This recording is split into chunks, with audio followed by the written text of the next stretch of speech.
We met, we wooed, we married, we made baby. Baby. What's the baby's name, sir? Ignatius Ambrosio. Not going to tell you his last name. But if you know us, you know what it is. All right, we're going to bring the baby in for a close one, just so you guys can see it. There he is. Exactly 1 month old today? Yeah. So this is the story of how this baby's birth went down. So for those who've been following our channel, we've been showing a little bit clips here and there over the last 9 months, 10 months now. And some of you guys might have saw the video where I was teaching her how to shift my car and my old vintage truck. And then literally 30 minutes later, she went into labor. Or I didn't know it at the time, but your water broke when we were on a hike right after that. And then I guess you were in labor basically, but right. And so we went to the hospital that night. That was a Thursday night. Mm-hmm. We basically left home around 10, right? Got there around 10:30 p.m. Yep. And I was always praying, Lord, don't make me do this at night because I like my sleep. I have tired problems. I don't know. So I'm like, oh my gosh, but there we go. We went in. So then what happened? We were, even though we were there at night, and that was really a hardship for my beloved over here, Brian, the Lord blessed us because I didn't have contractions. My water broke and I was walking I didn't even know if I was going into labor because I didn't have contractions, and everything was just normal. So we got in there, but because nothing happened, we were able to sleep that night in the hospital. So that was really nice. Right, and when you're on the hike, you just thought maybe you peed in your pants. It wasn't right. The full gush. Some women have the full gush. Some just have the kind of slow leak, and you sort of had that. Yeah, it was well, do I say something? Do I not? Because if I peed my pants, I don't want my husband to know. But if I went into, not that you didn't know the other times, but if my water broke, then I should do something, right? But yeah, because I didn't have any contractions or anything going on, I just thought that maybe I just peed my pants. And so we went home on our merry way. And then when we got to the house, we were going to bed and all that stuff. And I remember at one point, I just turned my body and more fluid came out. And I was like, I think that's more than pee. And so we were there trying to Google and look into my pregnancy book, wait, what is their water break? What is that sign? And then I called the hospital. And I was like, I think my water broke. I'm pretty sure it did at this point. I did a little test that you can do to make sure it's your water leaking.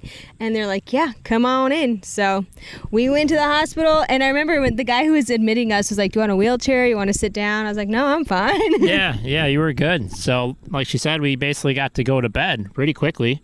And then they, check you through the night. And the sleep was okay.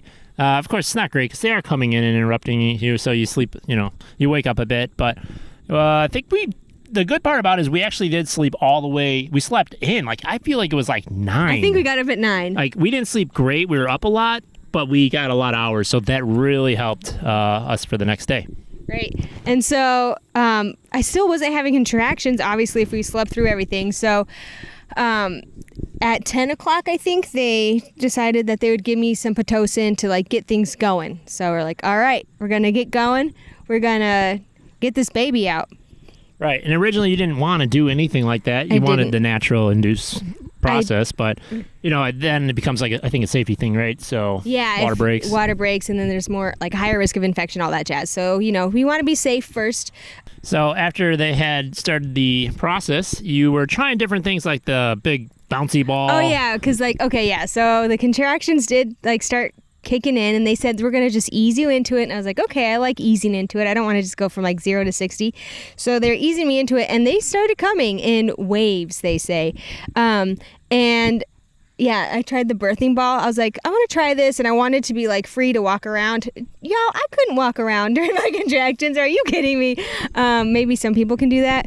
But I tried to have you hold me up at one point too, and I was like, nope, that's not working. So I sat on the ball, and then I was so nauseated, and I was leaning over the bed, and I was like, that hurt more than anything else, more than helped. So I remember at one point I was like, I'm done with the ball, and I just crawled into the bed and got on all my knees and my hands. Yeah, it's a thing, and you had planned to try all these positions, right? It's a typical, right? You plan one thing, and just body said no, and you want to go for what doesn't hurt as much, and that's kind of what we did. So then you were in the bed. I would say when they gave you, to try to start the inducement, what was that? Maybe in 45 minutes until things started showing up. I don't remember at all, actually. Blacked out. Okay, so I'm going to say it was about 10:45 at this point when things, you started feeling it, but I would say it didn't really get tough until maybe another 45 minutes, so maybe 11:30, 11:45. Okay, this is what I'm gonna say. I wouldn't know the difference, so I think, but then it took on a big time toll on you, and this is when it really ramped up, and this is where things got serious for us. So she did not want to take the epidural, which was your plan, your birth plan, and you avoided it the entire time. But the contractions, what was that business all about? How did that go for you? So yeah, they were gradual, and I was nauseated, and I was like, but I can endure this. They're not that close. They're not that close to each other, whatever. But then whenever they got closer and more intense, I don't remember too much, but I remember that it felt like, so yeah, it felt so much like someone, like a boxer, was inside my belly just punching my pelvis. That's what it felt like. And I remember like the first really hard one, and I was like, or the first few really hard ones, and I was like grunting, and the nurse got in my face and she's like, Melissa, you need to breathe, you're strong, or something like that. But she literally like just got in my face to calm me down, and I was like, okay, nurse. It kind of scared me a little bit, not because she was mean, but she like got intense, and I was like, okay, I gotta breathe. You need that. You need some veteran to come in there and tell this rookie, right? Yeah. Whoever it's going to be in any situation, not just maternity stuff. Yeah, this is what you got to do. So yeah, I remember it getting really intense for a long time. I mean, you were grinding it out. Like it just kept coming once it picked up its pace. You know, maybe this is like, I don't know, 12:30 to 2 or something. Like it was a long window, it felt like, where things were really hard. And yeah, so we were working on the breathing together.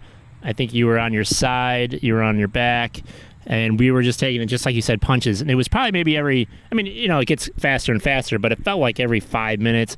Then it was like every maybe 3 minutes, and it just like kept coming. And you weren't fully dilated yet, but so they kept saying, no, not yet. And you're like, no, I think this baby's coming, and they're like, no, not yet. And we called the nurse in there, I feel like maybe 14 times, like she kept saying, no, you're not dilated, but the pain was real, probably because you didn't have an epidural. But I mean, you were really feeling it, and at times you really felt like the baby was actually coming. Mm-hmm. And she's like, no. So that was tough. Then, and we were rookies, like you watch videos and you study and stuff, but we didn't know like what's right, what's wrong. Like, how long do you want us to wait? Like, how do we know it's 10? I wasn't measuring, so she would leave. Like, I'm like, all right, well, let's try to make it go as long as we can, because we want to call her back. I don't like to call her back over and over. Like, all right, she has things to do.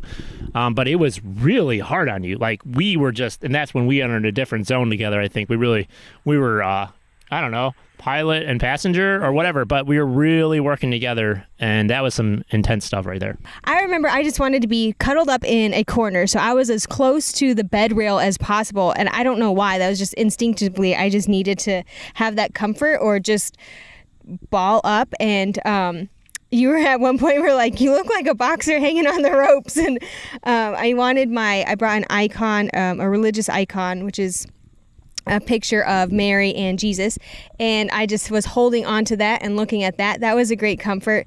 But I remember you just kind of also just telling me like to breathe, and that was so helpful. And I feel like that brought a new like depth to our relationship, just having you coach me in that way. And I feel like I couldn't have done it without that like constant reminder to just breathe through it, because everyone was like, not everyone, but so many people are like, oh, it's just cramps, or it feels like the wave of the ocean, as I said a little bit earlier. And I'm like, it doesn't feel like a wave. It feels like a tsunami, like punching inside. And it took so much to just work through it. But I also don't really remember, maybe you can tell me, did I ask for the epidural? It felt like it went so fast that I just missed the opportunity for an epidural, or like I just forgot to ask for it. I don't know. Right. We were so far along in it. It didn't go really fast, but we just like made it so far. I think you were to 6 centimeters already, and like, well, you haven't done the epidural now. You should just try to make it. So that's kind of what happened. Okay. Right. Well, how about the birth itself? What a grind. So finally, after a long time went by, I realized more time went by than we probably should have. Like, I was really trying to delay it so we wouldn't like bring her in again. I think you were at 10 centimeters probably for a good like 30 minutes. I don't know, 20 minutes. Like, I feel like we had achieved that. And she's like, whoa, it's been a long time. I'm like, well, you kind of were coming in all the time saying like, don't call me, So, right. It was confusing to know. She's like, is there consistent pressure? I'm like, I don't know. What do you mean by consistent? Like, yeah, it hurts all the time. Like, I was just very confused. I didn't know what she was talking about. So But I think you took on an extra cross with that extra time that probably wasn't needed, because you felt the pressure and you were trying to hold it back.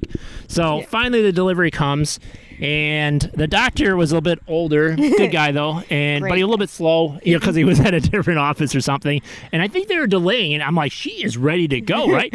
And so anyways, they were like, you could almost tell they were delaying. And I'm like, what's the delay? I didn't actually think it was going to be that doctor. I thought it'd be like anyone who's available right away.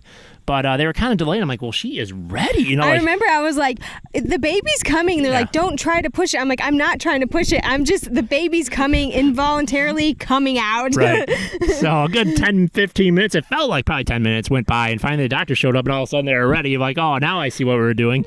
So then you start pushing. And did the baby come out right away? No, the baby didn't come out right away. The baby took a long time to come out. But like when the doctor first got there, he like walked in, he's like, whoa, there's a baby. So we were like, yes, this is gonna go fast. And the nurse had me do a test push, and she's like, don't push too hard, he's gonna come out. And I'm like, oh, okay. Or the baby, we didn't know the sex at that point. But so I was like, yes, this is going to go fast, but it did not go fast. And maybe you can tell why, because I don't really know why. Yeah, you were in so much pain. The contractions just kept coming, and you're trying to push, but eventually the baby got stuck, I think, for good, I'm not exaggerating, 8-10 minutes here, I'd say. And the doctor had a look of concern because you kept giving it your all, and it just wasn't coming. It was sticking out. I could see his head for sure. The doctor had his hand on the head the whole time, but it wasn't coming. And you were just like spent, by the end of that. And we were like just trying to get you like to grab at the next breath, and push out or whatever. And yeah, that was a tough one. I do remember like there's like just saying push again, and they're like and one time I pushed wrong, and it seemed like I'd push out and then I'd inhale. Was the baby coming back in, right? That's where I think now experience. I almost felt like her breath's off. Like you can't tell her to push at this time, and they didn't really correct that, and I didn't really know as a rookie, right? But next time I'd be like, you got to wait until it comes, and then you push into it. So, anyways, getting that timing right, I think would have helped on the pushes. Mm-hmm. But finally, the doctor had to look at concern. He called like 3 different people in the room. He was like ready for action, and then he asked her, "Is it okay if I have to cut you or whatever?" Oh yeah, I remember that. He had his knives ready. Because he was not so sure. But then I remember we talked about this afterwards. I went into a moment of prayer, and you went into a moment of prayer. I'm like, she looked beat. Like, she didn't want to push anymore. And the words were, it was a deep connection between her and I again. And I'm like, come on, babe. I was trying to help her on. And I'm like, you got this. And she would just be knocked out until like the next contraction a couple minutes later. And then she'd have to just go at it again. And that last one, when we both had prayed by ourselves, without telling each other, that's when it came. And it was crazy. So... Yeah, it was a wild ride. I just remember, the look of concern on the doctor and the nurses, and I was worried when they brought in more people and they called for more people kind of in a panic. And so I was like, oh my gosh, I have to push. And I was like, Jesus, help me. I was like, Jesus, I need you. I have to push this baby out because obviously there's something going on. And it was like the hardest thing I've ever had to do, but like not like any other pain or any other like type of difficulty that I've endured, any other injury either. So it was just wild, like that you have to push so hard in such a different way. Like, when you're pushing it like to do a squat, like you have that like urge to push is sort of like that, but not quite. That's the closest thing I can. Yeah, and they say it's almost kind of like going to the bathroom, number 2, mm-hmm. Like you're pushing that kind of way, but how would I know? Okay, so but yeah, same thing. I remember like saying to the Lord, like, Lord, we need you now, like more commanding in my prayer, which sometimes is a good thing if it's right, obviously in the most honorable way, like we need you to show now, Lord. And it came. So and he did. Yeah, and then they pulled the baby out, and like lots of blood, lots of stuff, entrails, all that. I was more concerned about you though. You were knocked out pretty much. I mean, you were awake, but I was more concerned about her, and they were taking the baby and doing what they were doing,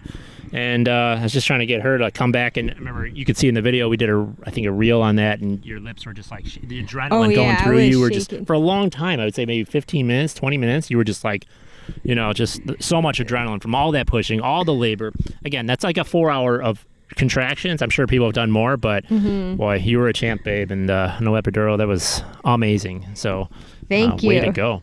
It was a wild ride, and seeing him and like knowing that he came out, and when they said that he was a boy, and they also asked me if I wanted to touch his head when his head came out, and I was like, at first I was like, no, I don't. And I was like, can I? Like, I didn't even know if I could reach down there. I was like working, and they wanted me to stretch to reach and touch his head, but I did, and it was goopy. But the whole thing was just so amazing once it like was finally finished. It was like when the Lord says it is finished. That's kind of how I felt. Like, oh, it's right. finished. what an endurance run, like perseverance. Just everything. We thank the Lord that baby came out healthy. We still didn't know. They had to run all their tests and stuff, but pretty amazing. So. Yeah, nice job, babe. That was the birth. They give you nice time after the birth to be alone. They all try to, you can tell, they try to flee the room once everything's kind of cleaned up a bit. And for the next 2 days, you just kind of leaked out and stuff and started learning how to nurse and all that kind of stuff. And we were down on sleep for sure, but we were learning the ropes. They were testing them, and finally we were able to get out of there. Mosquito. Yeah, and it was really beautiful just to have,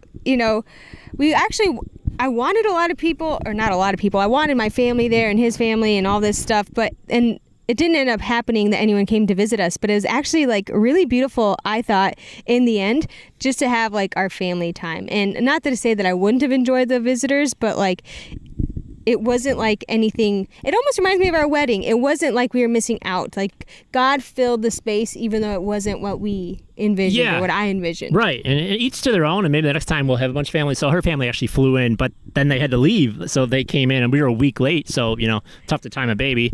And I remember I was so exhausted. I'm one of who just rather just like chill and like relax. So I'm not like calling my family to come in. They had talked to me like, maybe we will. I'm like, well, maybe when we get home. Like they could come, but it just worked out where they didn't. And everything was fine with that. And we were able to kind of just rest and be with them. And eventually, yeah. And eventually head home with our bundle and a whole bunch of crying afterwards. That's right. So many details we can't put to words right now. And, we're probably skipping over so much. I mean, labors, there's a reason like it's a once in a lifetime thing, unless you have 10 kids. It's just, it's a major moment in life between us, between the baby, just everything, the pain, the perseverance, the testing of the virtues, all these things. Yeah, just to wrap up, this experience has definitely opened my mind and deepened my heart to a new vision of life. And I know that there are mothers who go through this all the time, but it helped me feel more connected to other women, I feel like, and to feel more compassionate, understanding of other families, and just thankful for like what my mom has done. Like it just really matured me, which I definitely needed. Still feeling like a 25-year-old over here. Sure. And it just, I never thought I could love another person so much. My love for Brian has grown so much. I didn't know that I could love a man so much. And then my baby, like sometimes I just look at him and I just cry because there's so much love. And I guess I would recommend it. If that is what your call in life is, to have a family, I guess I would say don't be afraid. It is a beautiful, hard, but it's actually not even that hard, but it's like a beautiful experience that I am so thankful that I get to participate in.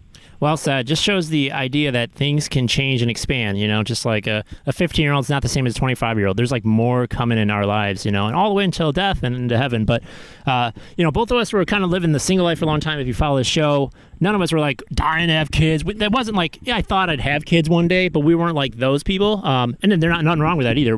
Just the Lord had it happen later in our lives, and probably that's why our mentality and personality was like that. We're like, it'll be good, but we want to just do whatever we do while we're younger. But myself as a dad, it's just like I told her even before we had the baby, once the baby comes, I'll be in go mode, and that's what it is. It's go mode now. So, but it's good. It's been fun. He's a challenge. You learn a lot. But yeah, it's precious, and I'm glad the Lord has granted us this blessing. So we wish you all the best. Praying for you guys. Thanks for watching. And we'll see you next time on Live Talks with Brian and Melissa. Ciao, ciao.